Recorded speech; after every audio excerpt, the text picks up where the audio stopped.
Senator Harris, I'm so sorry. We will let all of you speak. Senator Harris. Hey, guys, you know what? America does not want to witness a food fight. They want to know how we're going to put food on their table.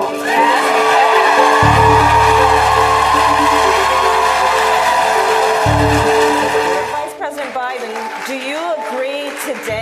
you agree today that you were wrong to oppose busing in America then? No. Do you agree? I did not oppose busing in America. What I opposed is busing ordered by the Department of Education. That's what I opposed. Well, there was a failure of states to integrate public schools in America. I was part of the second class to integrate Berkeley, California public schools almost 2 decades after Brown v. Board of Education. Because your city council made that decision. It was a local decision. So that's where the federal government must step in. That's why we have the Voting Rights Act and the Civil Rights Act. That's why we need to pass the Equality Act. That's why we need to pass the ERA. I was 6 years old when a presidential candidate came to the California Democratic Convention and said, it's time to pass the torch to a new generation of Americans. That candidate was then Senator Joe Biden. Joe Biden was right when he said it was time to pass the torch to a new generation of Americans 32 years ago. He's still right today. If we're going to solve the issues of automation, pass the torch. Senator Sanders, I'll give you 10 seconds just to answer the very direct question. Will you raise taxes for the middle class in a Sanders administration?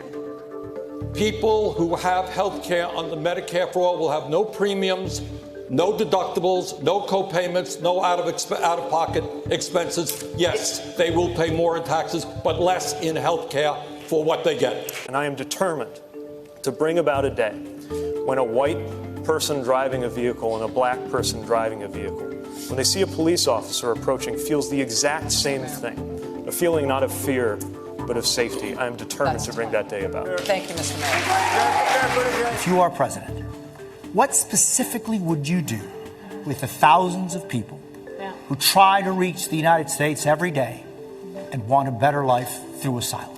I will ensure that this microphone that the President of the United States holds in her hand is used in a way that is about reflecting the values of our country and not about locking children up, separating them from their parents. If you'd ever told me any time in my life that this country would sanction federal agents to take children from the arms of their parents, put them in cages, actually put them up for adoption, in Colorado we call that kidnapping, I would have told you,